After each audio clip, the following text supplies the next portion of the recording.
Hei, itu anak siapa? Kenapa nggak dikasih nasi itu? Kasihlah, kan masih ada lebih nasinya itu. Ucapnya.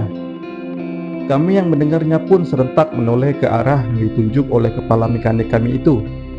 Dan belasan dari kami tak ada satupun yang melihat anak kecil di daerah yang ditunjuknya itu. Di mana, Pak? Sahut salah satu temanku. Itu di dekat tiang yang ada aparnya. Jawabnya. Kami pun menoleh kembali ke arah tersebut. Tapi kami semua memang tidak salah lihat. Tidak ada sosok manusia pun di sana. Tak berselang lama, kepala mekanik kami pun tersadar kalau kami sedang di dalam pabrik. Tidak mungkin ada anak kecil berkeliaran di dalam pabrik ini, apalagi sudah tengah malam begini. Lagi pula, peraturan di pabrik ini tidak memperbolehkan anak kecil untuk berada di dalam pabrik dengan alasan apapun.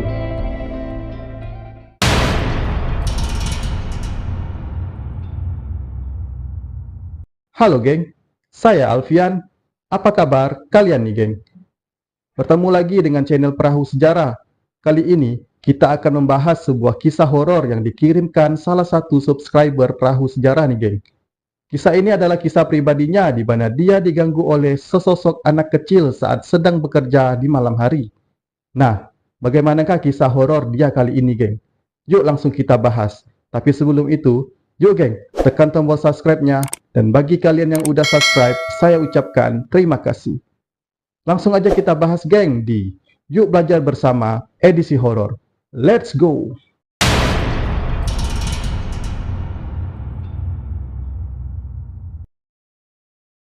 Kisah horor ini terjadi saat aku pertama kali kerja di sebuah pabrik pengolahan kelapa sawit, yang mana semua hal tentang pabrik ini akan aku samarkan karena alasan privasi, dikarenakan pabrik tersebut masih berdiri hingga saat ini. Cerita berawal pada tahun 2018 lalu, di mana saat itu adalah tahun pertamaku masuk kerja di pabrik tersebut. Aku adalah seorang mekanik di pabrik tersebut dan aku beserta teman-temanku dituntut untuk selalu standby di pabrik selama 24 jam dengan dibagi 3 shift untuk menjaga kelancaran pengolahan pabrik tersebut. Pada suatu hari, kami mendapatkan job untuk bekerja hingga 16 jam dikarenakan adanya kerusakan fatal yang menyebabkan pengolahan tidak dapat dilanjutkan dan para karyawan yang di bagian pengolahan itu dipulangkan lebih awal. Pada saat itu, kerusakan terjadi pada pukul jam 4 sore. Aku dan teman-temanku pun mulai bekerja memperbaiki kerusakan tersebut. Semua anggota yang melakukan pekerjaan itu cukup ramai karena melibatkan 2 shift yang tersisa sekitar belasan orang, termasuk kepala mekanik dan asistennya. Singkat cerita, kami semua terus bekerja hingga jam menunjukkan pukul 11 malam. Di sini, kepala mekanik kami meminta kami untuk istirahat makan dulu sejenak. Sambil menunggu 2 orang temanku yang sebelumnya pergi membeli nasi bungkus kembali, kami bebersih dulu karena keadaan kami saat itu cukup kotor. Sekitar setengah jam berlalu, 2 orang temanku yang membeli nasi bungkus tersebut tiba. Sekitar pukul setengah 12-an malam, kami masih belum memulai makan kami karena masih mendengarkan kepala mekanik kami berbicara tentang hal-hal yang akan dikerjakan selepas kami makan ini. Karena kami dituntut untuk bisa menyelesaikan di hari ini juga. Karena besok pengolahan harus segera dimulai. Sekitar pukul jam 12-an malam, kami pun mulai makan. Entah ini kebetulan atau tidak, kepala mekanik kami membeli nasi bungkus dengan lebih banyak dari jumlah kami di lapangan. Dia bilang sengaja dilebihkan, mana tahu ada yang mau nambah. Begitu diinstruksikan untuk makan, kami pun langsung bergerak untuk makan. Di saat kami semua mengambil nasi bungkus itu satu persatu, tiba-tiba kepala mekanik kami pun berbicara kepada kami. Hei, itu anak siapa? Kenapa nggak dikasih nasi itu? Kasihlah, kan masih ada lebihnya nasinya itu. Ucapnya. Kami yang mendengarnya pun serentak menoleh ke arah yang ditunjukkan oleh kepala mekanik kami itu. Dan belasan dari kami tak ada satupun yang melihat anak kecil di daerah yang ditunjuknya itu. Di mana, Pak? Sahut salah satu temanku. Itu di dekat tiang yang ada aparnya itu. Jawabnya. Kami pun menoleh kembali ke arah tersebut. Tapi kami semua memang tidak salah lihat. Tidak ada sesosok manusia pun di sana. Tak berselang lama, kepala mekanik kami pun tersadar kalau kami sedang di dalam pabrik. Tidak mungkin ada anak kecil yang berkeliaran dalam pabrik ini, apalagi ini sudah tengah malam begini. Lagi pula, peraturan di pabrik ini tidak memperbolehkan anak kecil untuk berada di dalam pabrik dengan alasan apapun. Dari situ, dia pun terkaget. Tetapi, saat melihat kembali ke arah anak kecil itu, sosok tersebut sudah tidak ada lagi. Dan untuk mencairkan suasana, salah satu temanku meminta kami untuk melanjutkan pekerjaan kami dan meminta untuk tidak memikirkan apa yang dilihat kepala mekaniku ini.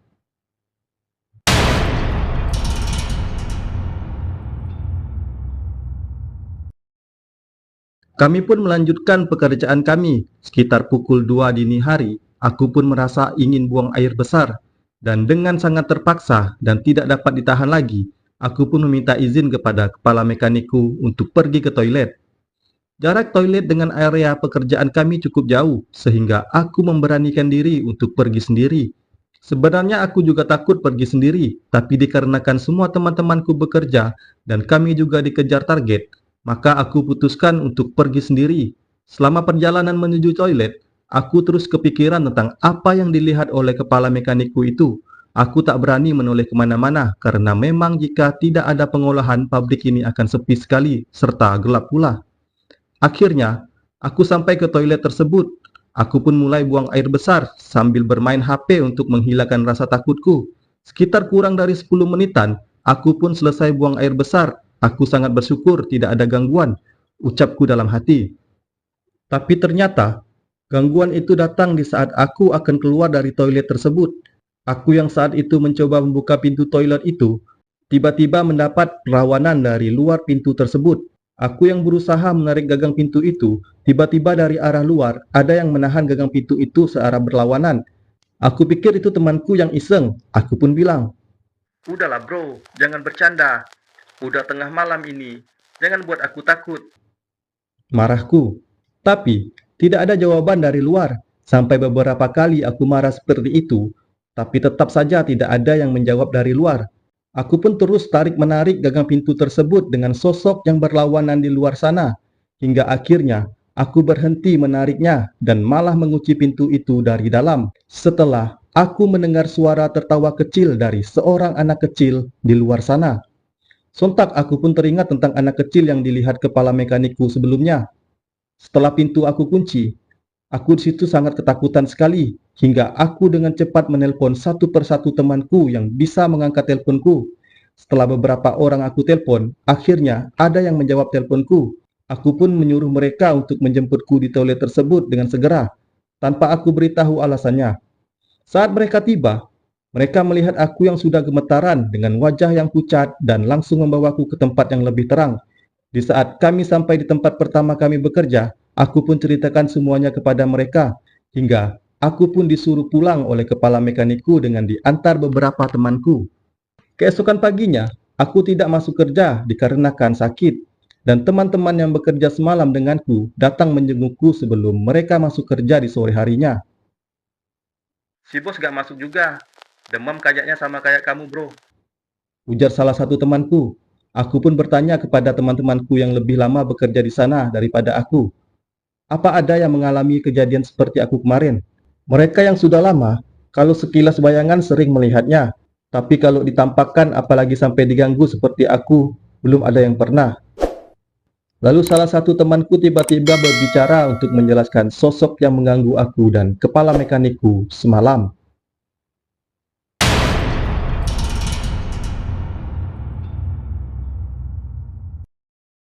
Temanku pun bercerita kepada kami semua, yang kebetulan dia tinggal tidak jauh dari pabrik itu, dan bahkan dia tahu tanah apa itu dulunya sebelum pabrik itu dibangun. Semua berawal 2 tahun sebelum pabrik itu dibangun. Saat itu, ada penggalian parit besar untuk irigasi air di pabrik itu sebelum dibangun.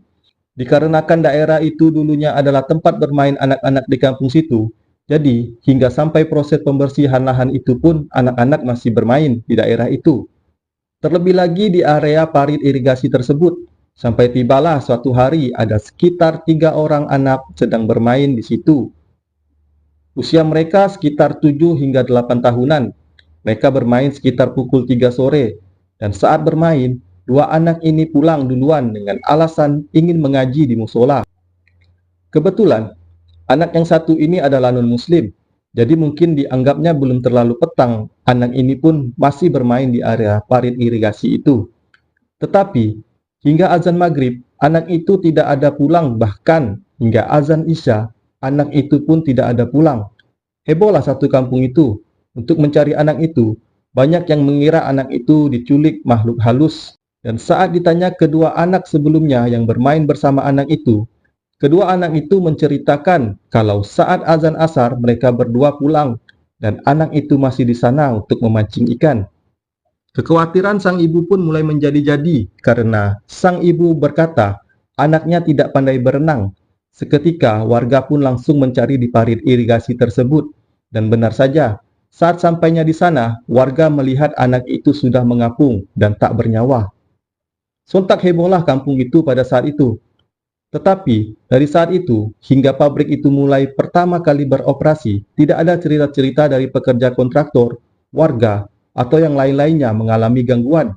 Sekilas bayangan yang pertama kali dilihat saat itu setelah 3 tahun pabrik itu beroperasi. Seorang temanku bertanya kepada temanku yang bercerita ini, mungkin sosok yang dilihat aku dan kepala mekanikku itu sosok yang lain. Tapi dia berkata dari pakaian yang dipakai sosok itu dengan anak itu sama persis. Karena dia sempat bertanya kepada kepala mekanik kami, ciri-ciri sosok anak kecil yang dilihatnya kemarin. Dan sosoknya persis sekali. Tapi kenapa anak itu menggangguku dan menampakkan diri kepada kepala mekanikku? Itulah masih menjadi misteri untuk kami semua. Gila, serem juga ya geng kisah abang ini. Yang epicnya itu waktu dia tarik-tarikan pintu pas mau keluar toilet. Itu serem banget untuk saya geng. Kalau kalian gimana geng? Ada gak kisah menyeramkan pribadi atau teman kalian geng?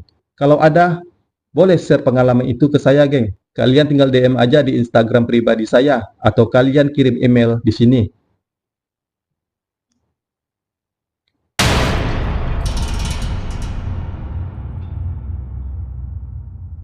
Oke lah geng, sekian dulu video kali ini. Semoga video ini bermanfaat dan menambah wawasan kita semua. Jangan lupa untuk like, komen, dan subscribe-nya geng. Kalau ada salah-salah kata, salah-salah data, dan salah-salah yang lainnya, saya mohon maaf geng. Saya Alfian, tetap tonton video saya yang lainnya di Yuk Belajar Bersama edisi horor. Bye!